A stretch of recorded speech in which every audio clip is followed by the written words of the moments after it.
দর্শক, এবার আর্জেন্টিনার কানাডা ম্যাচ নিয়ে অবিশ্বাস্য ভবিষ্যৎবাণী করলো জ্যোতি শেঠিয়া। এ নিয়ে থাকছে আজকের ভিডিও, বিস্তারিত জানতে ভিডিওটি সম্পূর্ণ দেখুন। দর্শক, ম্যাচের একদিন আগে জ্যোতি শেঠিয়ার ভবিষ্যৎবাণী, সেমিফাইনালে প্রথম ম্যাচে আর্জেন্টিনা নাকি কানাডা, কে জিততে চলেছে জানালো জ্যোতি শেঠিয়া। দর্শক, জেনে রাখা ভালো, এর আগে কোয়ার্টার ফাইনালে আর্জেন্টিনা বনাম ইকুয়েডরের ম্যাচ নিয়ে ভবিষ্যৎবাণী করেছিল এই জ্যোতি শেঠিয়া, আর সেটিও সঠিক হয়েছিল। আর এবার সেমিফাইনালে ম্যাচকে নিয়ে ভবিষ্যৎবাণী করেছে এই জ্যোতি শেঠিয়া।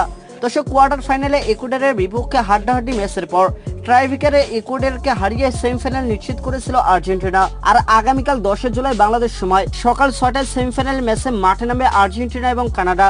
এর আগে গ্রুপ পর্বের প্রথম ম্যাচে কানাডাকে 2-0 গোলে হারিয়েছিল আর্জেন্টিনা। এদিকে কানাডা আর্জেন্টিনার থেকে বেশ পিছিয়ে থাকলেও তাদেরকে কোনোভাবে দুর্বল ভাবছে না আর্জেন্টিনার কোচ। দর্শক, প্রথম ম্যাচে আর্জেন্টিনার কাছে হারলেও পরের সব ম্যাচে জয় পেয়েছে তারা। এছাড়া এই দুই দলের পরিসংখ্যান দেখলেও আর্জেন্টিনার ধারে কাছে নয় কানাডা। আর তাই তো অনেকে মনে করছেন সেমিফাইনালে খুব সহজে উড়িয়ে দিবে আর্জেন্টিনা কানাডাকে।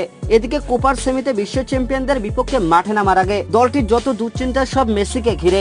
স্বাভাবিকভাবে প্রতিপক্ষ দলের ঘুম হারাম হওয়ার জোগাড় হয় 8বারের ব্যালন ডি আর জয়ী লিওনেল মেসিকে আটকাতে। প্রতিপক্ষ শিবিরের পরিকল্পনা একটা বড় অংশ জুড়ে থাকছে তিনি।